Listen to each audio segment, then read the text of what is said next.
Because the idea that an omniscient, loving being would judge me, who is mortal and ignorant, based on a few years' experience, I find to be rather a cruel thought.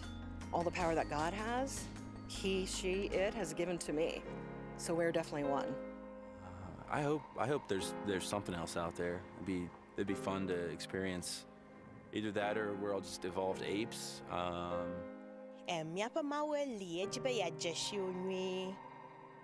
I was raised atheist. I don't believe in a higher power, but I also don't claim to know everything about the world. I don't know. I don't know if there is one. I just pretend, I guess, and hope that there's something else out there.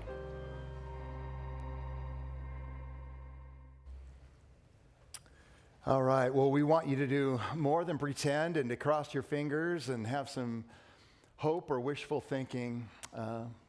I'll just tell you up front, I want you to believe in God. And specifically, I want you to believe in the God of the Bible who's described in Scripture.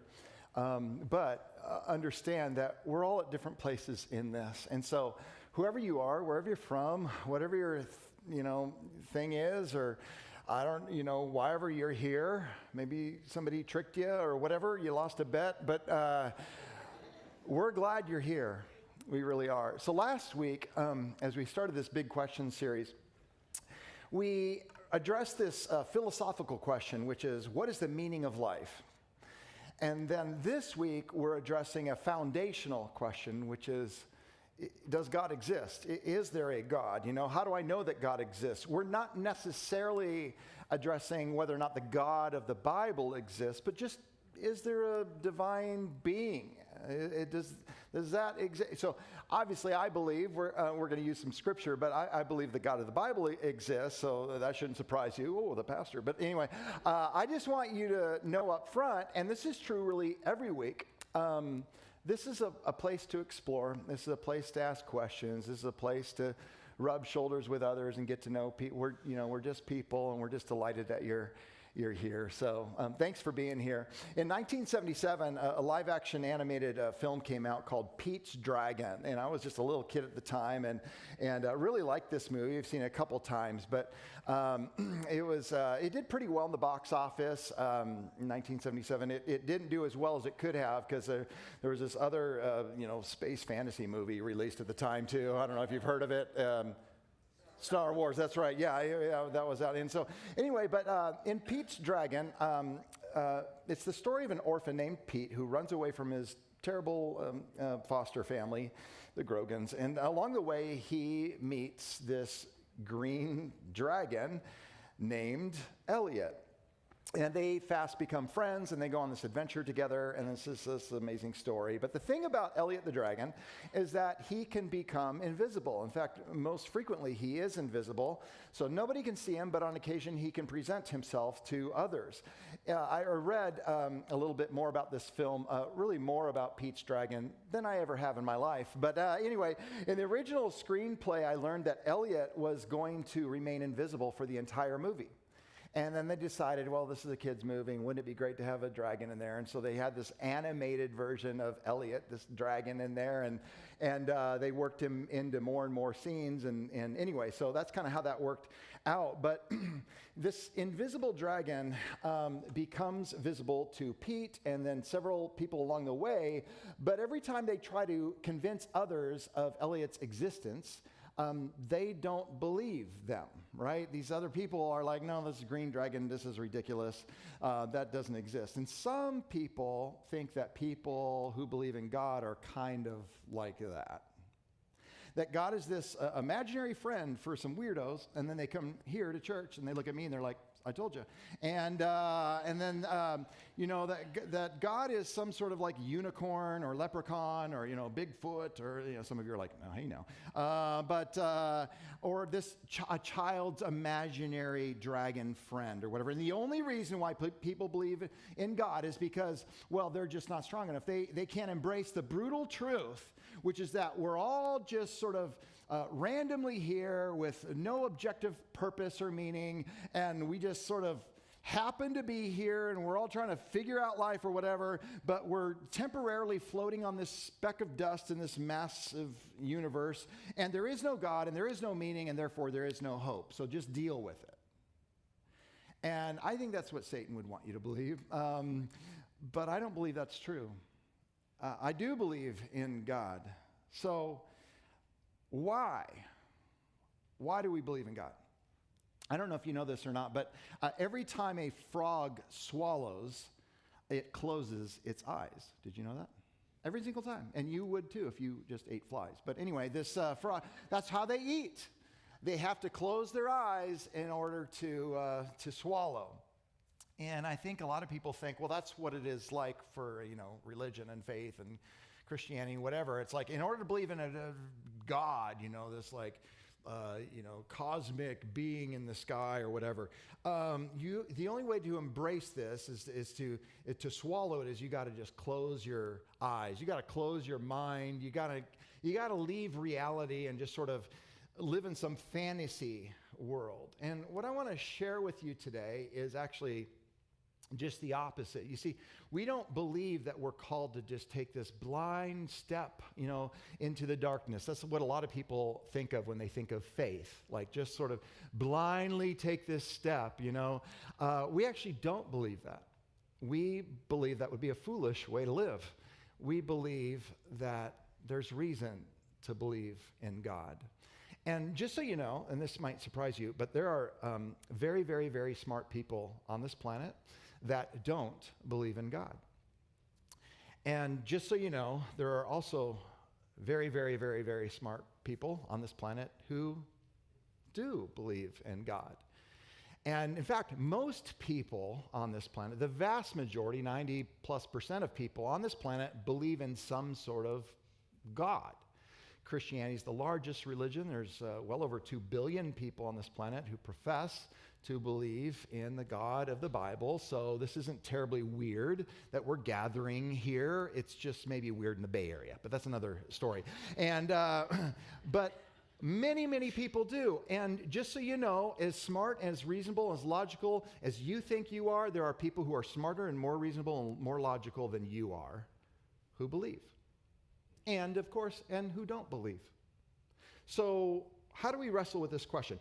Let's start here. Why can't we see God? I mean, if it's so important for God to God, for us to place our faith in him and to trust in God, why doesn't he just like present himself? Like, why isn't he just born in Bethlehem? Never mind. Why doesn't he just come and show himself or whatever? Well, it's interesting because the Bible also says that we can't see God the Father. 1 Peter 1:8, this is one of many verses, but it says this: though you have not seen him, like he's just stating that. This is Peter who walked with Jesus, whatever. He's like, I know you haven't seen God the Father, but though you haven't seen him, you love him.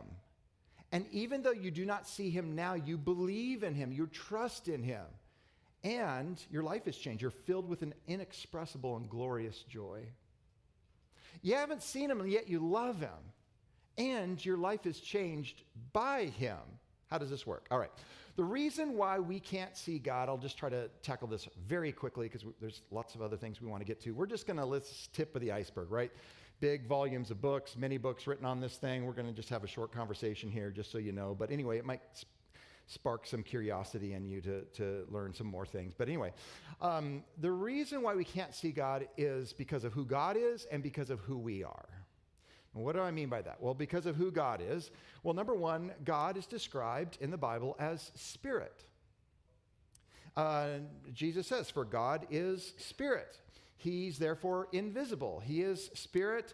While we have a soul, our bodies are sort of like encasing our souls and therefore forcing us to live in this material, physical realm in which we live. By the way, many physicists believe in various realms today and stuff, which is interesting. But God is spirit, and he's not held captive to just this physical realm. But that's why we can't see him. Number one, he's spirit. Number two, he's transcendent. What do I mean by that? He's beyond, he's above, he's bigger, he's sort of outside. He's transcendent. He's also immanent, yes, but he's transcendent. He's not bound by the material world. So the illustration here is demanding to see God in this physical world would be like demanding to see a painter in his or her painting. So I think we have a painting here of, this is a Rembrandt work of art, the Night Watch, very famous painting. And we usually don't look at that painting and go, okay, now where is Rembrandt in there? Now, of course, an artist could draw or paint him or herself into the artwork, right? But more often than not, they're painting something else. They're transcendent of the artwork. They're above it. They're beyond it, right? They're creating it. And so it wouldn't even, like, if you think about it logically, okay, this God who is transcendent of time, space, matter, whatever, that like he's going to be found here, so to speak, or bound by what he creates. That's not really how it works. All right, so the third part is that maybe you haven't thought about this if you're not a Christian or whatever, but is that God is glorious, meaning he is altogether holy and awesome, and God is divine. That's very redundant. Anyway, and so in other words, he is unlike us. 1 Timothy 6:16 says, God alone can never die. He's like Wolverine, but better. He can't ever die. He's immortal. And he lives, listen to how it's worded, in light. So he dwells in light, so brilliant that no human can approach him. And no human eye, physical eye, has ever seen him, nor ever will. So there again, the Bible says you're not going to see God both now, and it says when? Ever. Including if you go to heaven. That you won't see God the Father. You will see the Son. But anyway, and all honor and power to him forever. There it is. And so the Lord reveals, in a sense, himself to Moses. Moses says, show me your glory. The Lord's like, not so fast. You can't see me and live, in Exodus chapter 33. Okay. So there's this sense in which God is too great. And we kind of understand this whole concept of glory or light or whatever. Like, none of us goes outside and just stares up at the sun, right? Isn't it so beautiful? Like when there's a solar eclipse or whatever, we're not just like, we're told not to just stare at the sun, right? Because it'll damage your eye. Like you can't, you'll lose sight if you stare into this. So imagine God's glorious, awesome presence. You can't be in the fullness of his presence because of who he is, but also because of who you are. And that's the second half of this coin. We're weak. We're finite. We're limited. We're also separated. Why? Because we're sinful, we're rebellious, we go our own way. There's been a tear in the relationship, okay? There's an endless sort of, if you will, chasm between us and the Lord. In Genesis, the book of Genesis, it talks about, and the Lord is walking in the cool of the garden, with mankind, and then there's rebellion and corruption and brokenness and wickedness and sin and all that, and now that no longer happens.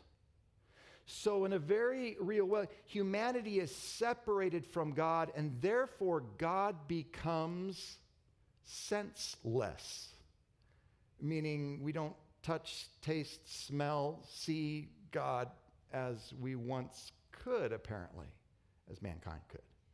So we've lost our ability to commune with God. We've lost our ability to sense God because of our hard-heartedness, our blindness. We're sort of oblivious, separated from God's awesome and obvious, I would say, presence. All right. So anyway, that's some things to think about when you consider, why can't I just see God? If only he came into this world and talked with people and did miracles, and yeah, he did. That's Christmas, right? We believe in Jesus, the Son of God who came. But nonetheless, if everybody in this room went blind, that drum kit would still exist, would it not? even if nobody in here recognized it, everybody ignored it, we would just be deficient in our capacity to see what is actual. That's like sin. We are deficient in our capacity to, quote, see, and there's different ways of describing that in the Bible, the Lord, all right? So what if the problem isn't a lack of evidence? What if the problem is our unwillingness, our inability to see? And this is important. This American philosopher and author, Mortimer Adler. Isn't that a great name, Mortimer?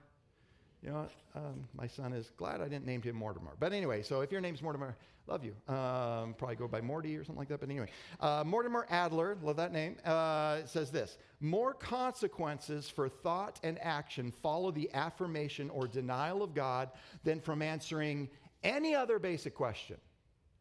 In other words, is this a big deal? Yeah. It means everything. It means how you live, who, if you do get married, your friendships, what you do, the choices you make, what you desire, your dreams, your longings, your ambitions, it means everything. Does God exist or not? All right, so we're going to look at this famous passage here, Romans chapter 1, and I know we're kind of bouncing around, whatever, but we're going to get in a rhythm here. But I just want to start there, this like, why can't we just see God? Because a lot of people have that question. All right, Romans 1, verse 18 through 22, it says this: the wrath of God is being revealed. God's upset, apparently. Why is he so upset? From heaven. Against. So like God opposes. I know people have this image of God like he's just out giving everybody hugs, doesn't care about what people do. Just do whatever. You be you. You be true to yourself. Never mind me. I'm just here to affirm you and give you a pat on the back and give you a big embrace. That's not God. God does love you, but what I just described isn't him. He is awesome. He's mighty. He's righteous. He's just. And apparently the wrath of God is being revealed from heaven against what? All the godlessness and wickedness of people. Would you agree that there's bad stuff in the world? Like, is that hard to find? Is there, let me ask you this, is there dishonesty in this world? At any level? Is there corruption? Is there thievery? Is there greed? Is there lust? Is there violence? Is there abuse? Is there, all these terrible things? Yes, it's everywhere. Does some of that exist in us? Is there hatred? Is there unforgiveness? Is there envy? Is there a wrong way, a wrong kind of fear? Not the fear of the Lord, but fear of circumstances and people, all these kinds of, yes, it says, the wrath of God against the godlessness and wickedness of people who suppress, here's what they do, they crush, they hide, they put a shroud over. That's what that means. They suppress the truth by what? By their own wickedness, by their own evil lives. Since what may be, listen to this, known about God is what? It's plain. It's clear. It's apparent. It's obvious. In other words, he's saying, even though you can't see God and all the reasons why, but like we all know God's here. But that truth is suppressed by our own wickedness because God has made it plain to them. Verse 20, for since the creation of the world, God's invisible qualities, for instance, his eternal power and divine nature, have been clearly seen, being understood from what has been made. If you just look at creation, which we're going to do in just a moment, it's very clear, so that people are without excuse. So nobody can enter into the God's presence and be like, well, why didn't you reveal yourself to me? He's like, my fingerprints are everywhere. Look at creation. At the very least, you can understand that there's an eternal being that exists. Why is everything here? We'll get to that in a moment. Just look at the complexity of life. We're going to get to that in a minute. Look at creation, verse 21. For although they knew God, here's what they did. They neither glorified him, because they're too busy glorifying themselves, as God, nor gave thanks to him. But their thinking became futile and their foolish hearts, so there's a corruption of heart and mind, were darkened. Although they claimed to be wise, they became fools. And it's a foolish thing to ignore God if indeed God is real, and to sort of stubbornly go into eternity, stubbornly going to the demise of your life, death, and be like, well, I just know better.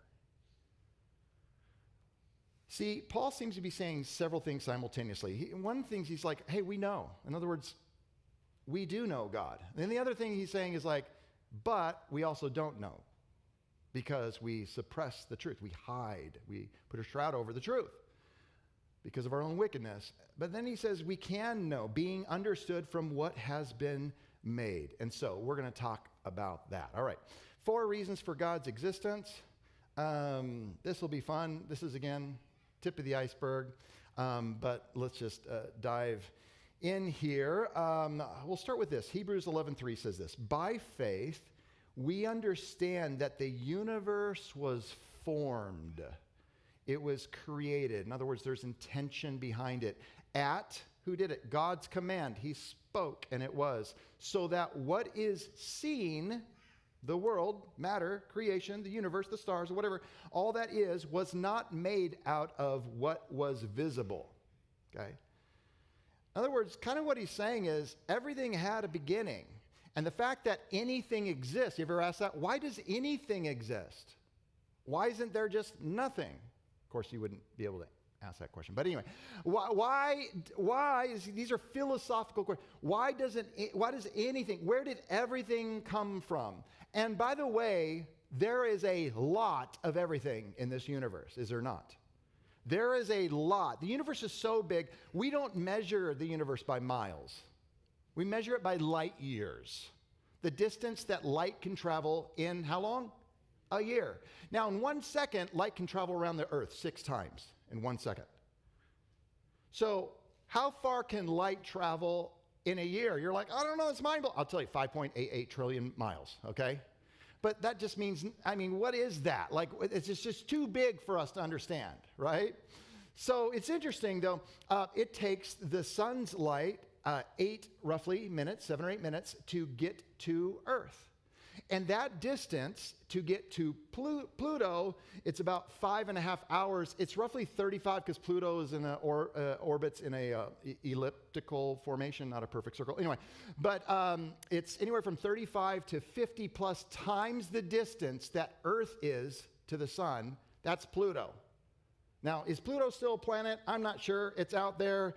It's kind of like the last pick for kickball. But anyway, there's this rock traveling on the outskirts of our solar system. And I'm telling you, I know the little models we have. It's like Earth, and then, there's Pluto 7 inches away. No. The distance between the sun and the Earth is massive. It takes light 8 minutes to get here. But it's another 35 to 55 times that to get to Pluto. Now we're beginning to understand just the scope of our tiny little solar system, right? It's massive. If you're able to travel at the speed of light, which of course we can't, but if you could, just to get to the next closest star to our sun, it would take you 4 years, roughly.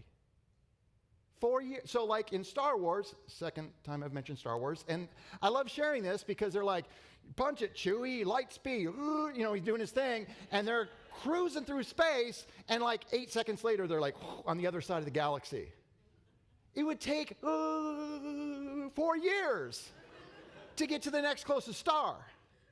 In fact, to travel across our galaxy, which isn't extraordinarily big by any means, it would take 100,000 years just across the Milky Way. What about to get to the next closest galaxy? Because there's other galaxies. Well, I'm glad you asked. It would take 2.25 million years to get to the next closest galaxy to our galaxy. Are you feeling big or small right now? We're feeling like we need God. But yes, it's massive. Some of you are like, it's a waste of space. It would be if it was for you. But nonetheless, it's amazing. A little side note, didn't share this in the first service, but we are actually situated in a very unique spot within our galaxy, allowing us to observe other galaxies and our own galaxy and the universe. It's kind of a miracle just where we're placed. where we can see. Anyway, so 2.2, what about travel the expanse of the universe? How long is it? Well, scientists don't really know. They say it'll take roughly 93, 94 billion years. But they really don't know. Milky Way is made up of 200, 400 billion stars. There's hundreds of billions. Some scientists maybe say there could be 1 trillion, 1,000 billion galaxies. I mean, okay, so now we're in a different, well, the point is there's a lot of stuff. How did it get here? Where did it come from? Because there was a day, and this is what changed when scientists began educating people like a Big Bang, like there was a start to the universe. And now scientists are waffling on that a little bit, or some are. But nonetheless, they believe that, no, there was a start time. We don't understand whatever, how, because we would ask, like, well, what caused the Big Bang, right? Kind of thing. But anyway, they're like, oh, we don't know, but like, let's just talk really fast and use big words. And so, but there was a time when the universe didn't exist. There was a time when you didn't exist. Do you remember that? You know? Like you weren't a twinkle in anybody's eye, you weren't any kind of desire or dream or what, you just weren't. You didn't have any stress, by the way, but you didn't have any bills, nothing to plan for, nothing to save up for, just absolute nothingness. But the universe at one time was nothingness. There was a time when didn't exist, meaning time. There was a time when time didn't exist. You see, the cosmological argument says that everything that exists has a cause, right? Everything not eternal has a cause. I said it that way because naturally people say, well, who created God? Where did God come from? And we would just say, well, God is eternal.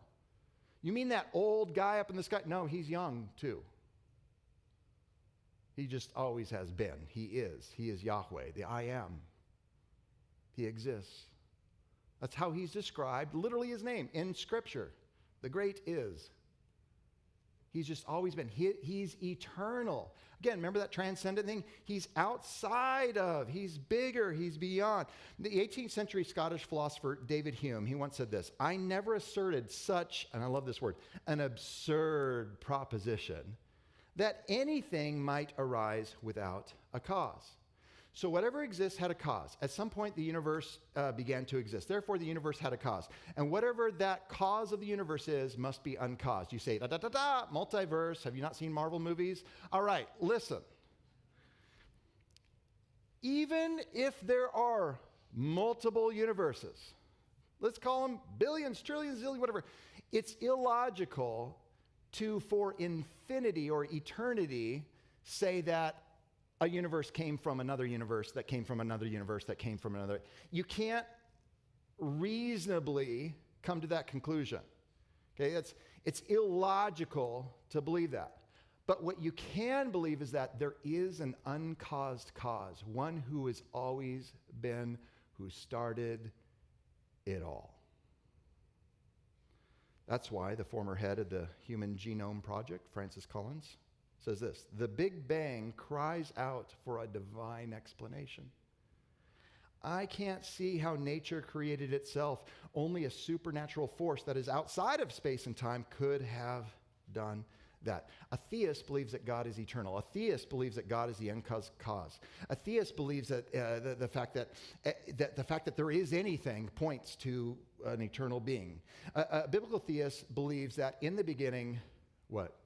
God created the heavens and the earth. And that's what we believe.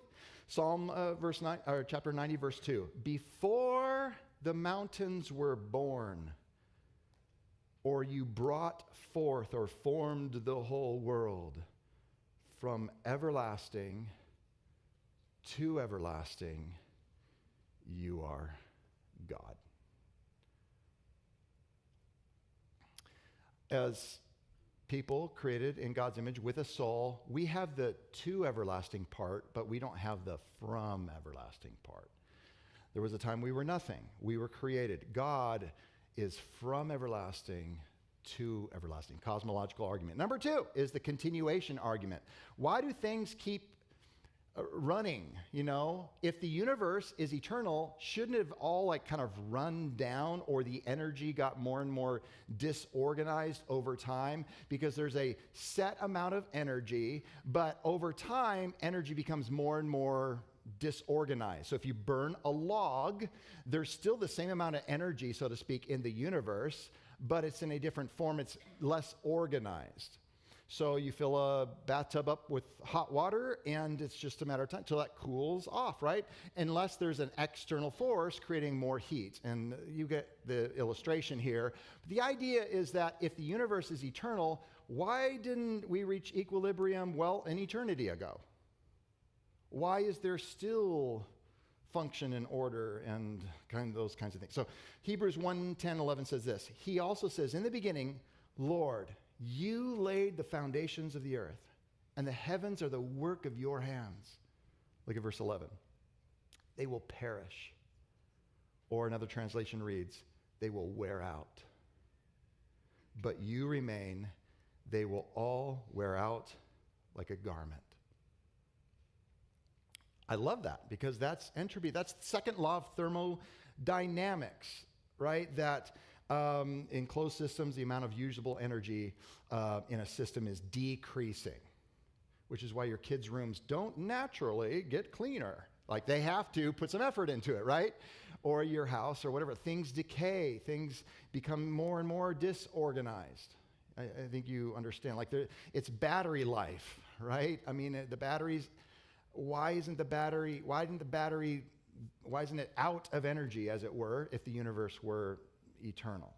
Well, the Bible says this. If you remember in Colossians 1:17, it says, talking about Jesus, he is before all things. So he's eternal. He's the creator. And in Jesus, all things, what? Hold together. And there are, just so you know, I think some of us just sort of blindly think that, oh, you have a PhD in biochemistry. Oh, you have a PhD, whatever, astrophysics, then you know everything. No, not even close. I can tell you in the medical field, and I love doctors, but they don't know everything. And neither do scientists. But we love scientists, good scientists. And I have to say that because many of you are scientists. But anyway, so, but the point is like, we need some humility. And we need to realize that there are so many things that we don't know. And the truth is, I don't care who it is, Christopher Hitchens, who's no longer with us, whatever, Richard Dawkins, whoever the voices are, Sam, what's his face, but that are prominent atheists today, wanting to rid, like their life's purpose now is to rid the world of religion or Christianity or faith or whatever, and it's all just material and those kinds of things. Everybody has a great deal to learn, is the point. Everybody. And there are mysteries in things, how atoms hold together, and the bonding of certain things that still you'd think we'd know, but we don't. All right, number 3, and I like this one, it's the complexity argument. Complexity argument. The question we're asking here is, what regularities or what constants, I know I'm using a lot of, some of you are like, I just wanted to come to church and you're talking about regularities. Well, this is just this message, but what constants need to be in order so that life can exist, so that life can thrive? So it's not just that matter exists, it's that there's living organisms that have order and symmetry and complexity, and this world is perfectly tuned to sustain life, and you've got these forces like gravity and magnetic forces and electrical forces and the charge of an electron and the strength of strong and weak nuclear forces, all these kinds of things. It's like, okay, those things exist, we can even measure them to a degree, but why are they here? And why are they here all simultaneously? In order so that life, even the distance of Earth to this, the list goes on and on and on and on and on. In other words, everything has to be so finely tuned in order to sustain or create life, period. And how is that? So theoretical physicist who passed away, but Stephen Hawking said this: the odds against a universe like ours emerging out of something like the Big Bang are enormous. I think there are religious implications. Now, there are some who believe that Stephen Hawking made some kind of profession of faith on his deathbed. I don't know if that's true or not. I know he kind of went back and forth. I know he said plenty of things that would support atheism as well. But in this particular quote, he's like, I got to tell you, there's religious implications here. What would it take for life, living organisms, reproducing organisms, thinking organisms, organisms that have, because you're different than a plant, would you agree? Yes, okay, you are. Some of you are looking at your husband like, well, no, you're conscious. You're like, you can create, you can dance, you can write poetry. Maybe it's bad, but whatever. You can dance, you can do all these kinds of amazing things. Like, how does life, in particular the kind of life that we experience and witness, exist, right? Life is miraculous. All life consists of cells. DNA results or exists in the inside of every nucleus of each cell. It's the genetic code, it's the software of life. I think you guys know that. It's the blueprint for all life. But it's also by far the densest known information storage mechanism in the universe. It's insane. DNA can have millions of component parts, also called nucleotides. And I'm reading this because I have no idea what I'm saying right now, but which are arranged in a very specific sequence, all right? So in other words, there's so much information within DNA, and it's sequential. It's not random at all. It's highly organized. And these three-dimensional DNA strands or whatever are self-replicating. They can create an identical copy of itself, like really fast and very accurately. And they're self-correcting, meaning it can detect, DNA in itself can detect and correct replication errors. So there's like these proteins, again, I'm going to read this, that go up and down the DNA molecule looking for errors and then repairing them. There's like a city happening of like just in the DNA of one cell, let alone the 75 or 100 trillion cells that make up your body, depending on the size of your body. But anyway, so it's remarkable. And what we would say is that, well, isn't it just sort of obvious that behind every design, like intentional design, there's an intentional designer? Which is why if you're walking along the beach and you see in the sand like this heart shape, right? You assume somebody did that. Now, it could be the waves and there was a stick and whatever, and it just randomly happened. Okay, what if it said, I love you? Let's take it 1,000 steps forward. What if it was like some elaborate sandcastle the size of a football field? And your first thought wouldn't be, wow, the waves crashed just so that, no, you wouldn't, it wouldn't matter how many times the waves crashed. In fact, that violates whatever entropy, second law of thermodynamics. Anyway, right? Like things don't become naturally more organized. So think of a seed with DNA, the seed of a sequoia tree, for instance. These massive trees, right? They're upwards of 300 feet tall. They're just giants, right? And they're incredible. Like all the DNA inside a seed can create that massive tree. Like, do you understand the marvel of a seed? For some reason, I've been eating a lot of, like I'll walk or whatever, I've been eating a lot of sunflower seeds. I know that's probably a gross picture of your pastor, like, whatever. But I don't know. I'm doing it. I'm taking Toby, our dog, for a walk. And what I should be doing is like taking out a seed and go, oh, wow, this is a miracle. All the genetic code, DNA, hey, look at passerby, look at what I found. Instead, I'm just like, whatever. Like, I don't even think about it, right? But seeds are masterpieces. They're filled with all kinds of receptors that are listening to environmental signals, like so it knows temperature and moisture conditions and how much oxygen there are. There's flowers that know like literally the time of day, so they know when to bloom. They monitor temperature and humidity. Who told the stem to go up? Okay, you better go up this time. Who told the roots to go down? How are the properties of water such that it works against gravity? You ever thought about that? Like it goes up. Plants and flowers and trees and shrubs and weeds and all this stuff, right? How is that? Who told it to operate like, and we could go on and on and on, but the various variety of flowers and fruit trees and all the different things that are like really, and then get this, these plants, they have leaves. Have you thought, listen, long before people figured out how to harness solar power, God established solar power in every plant. It's called a leaf. And there's photosynthesis.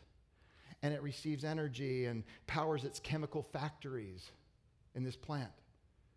And carbon dioxide is absorbed and oxygen is released and hydrogen is used to making sugar molecules, which is necessary for other foods. And it goes on and it can absorb water and then it can also absorb mankind and animals' waste gas. And it can release the oxygen from the water molecules, which every living thing needs for survival. And it goes on and on. Like, I'm convinced that we have a better shot at believing in God if we lived like in rural areas and we were able to see the stars and we took walks and we took some time to look at the trees and the bugs and the animals. I mean, a human eyeball, you guys, we don't have time for it. It's in an unfathomably complex, I'll just say this.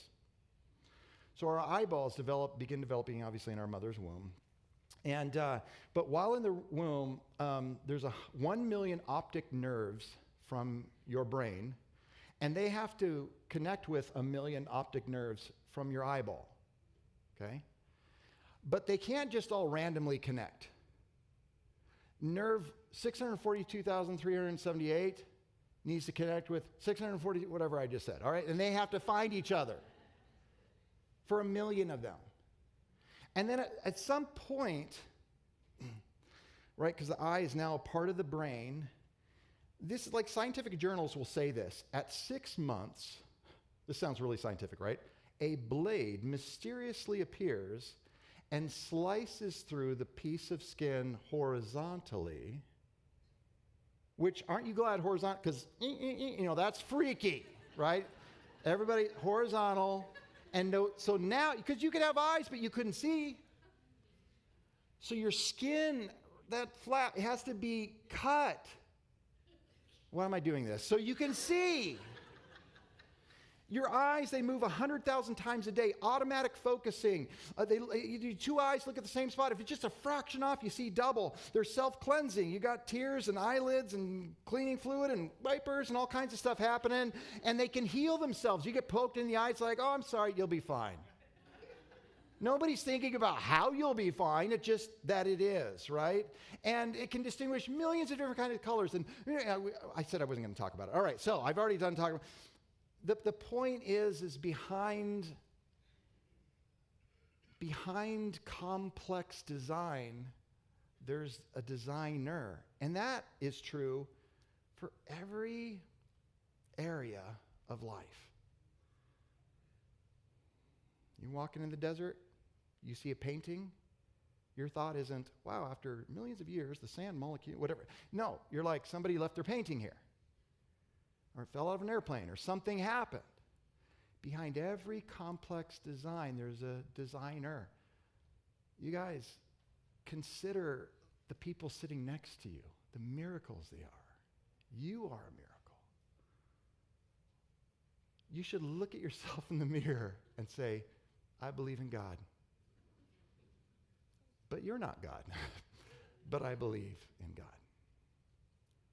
That sounded weird. Anyway, you say, well, because people know all this stuff and they have their reasons, and you go back and forth and you go down this, everybody bickering. To me, it's pretty obvious. Scripture says it's plain, it's clearly seen in Romans 1. But you might be asking, well, is that all you've got? Are those your best arguments? I would say. Well, Paul, I think, has one better one, and I'll just try to summarize this.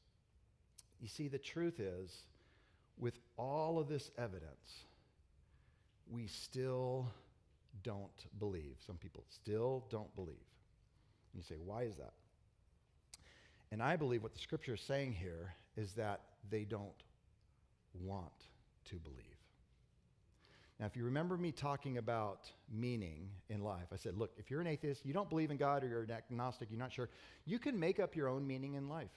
It's your kids, it's your family, it's your work, it's your career, it's your dream, it's your hobby, it's your whatever. You can invent or manufacture your own meaning, but you can't have objective meaning without God. The same principle applies to morality and ethic. Because, and we always use him for extreme examples, but it makes the point, Hitler thought he was doing the world a service. Did you know that? He wanted to make a better world. And all of us in this room, I would hope, would say, he's a monster. It's just horrific. It's unimaginable. And he would say, well, who are you to judge me? I'm making the world a better place. You can bicker about your thing, because darn those ally powers came in, sacrificed many lives to stop this monster. And we're glad that they did. But you can't, without God, reason from any objective source of morality without God. It's your word versus their word. And I think that in part is one of the reasons why people believe in God. And there are tremendously brilliant people who didn't believe in God. One of them named Mortimer Adler, didn't believe in God. I think he came to Christ like when he was 82 or something like that years old. He's like, okay, I give up. But you know what they say? They say it wasn't the cosmological argument. It wasn't the constant argument. It wasn't the complexity argument. They would say this, I always knew God existed, but I didn't want to believe it. So let me end with this illustration. Let us say that you are married and your spouse tragically passes away at a young age. And you have one child, son, daughter, doesn't matter. We'll use a daughter for illustration. And that daughter to you becomes your world. You revolve your entire life around your daughter. She is everything to you. You cherish her. You almost worship her. You spoil her. I mean, she's everything to you. You get the illustration. The delight of your heart. So you put her into get her enrolled in the best private school or whatever. One day, let's say 6 months down the road, the principal says, hey, we need to talk. We have a considerable amount of evidence that demonstrates that your daughter has been stealing from faculty members and staff and other students. And you hear the list of people and you hear the list of things and you go, you know what? That can't be true. That's not possible. In spite of all the evidence. And you come up with your reasons why it's not true for every single one of them. And you're like, there. But the principle isn't settled by your answer. Well, I'm sorry. This is what's true. So you're like, I don't have to take this. So you leave that school, you pull her out of that school, you take her to the next whatever private school, enroll her. Let's say 4 months passes, the same thing happens. For sake of illustration, say it happens again a third time. You say, with all this evidence, how can you not believe? And the truth is, you don't want to believe. Your daughter is your world. Your daughter is your life. Your daughter is everything to you. And that's what it's like for people. The scriptures call it idolatry.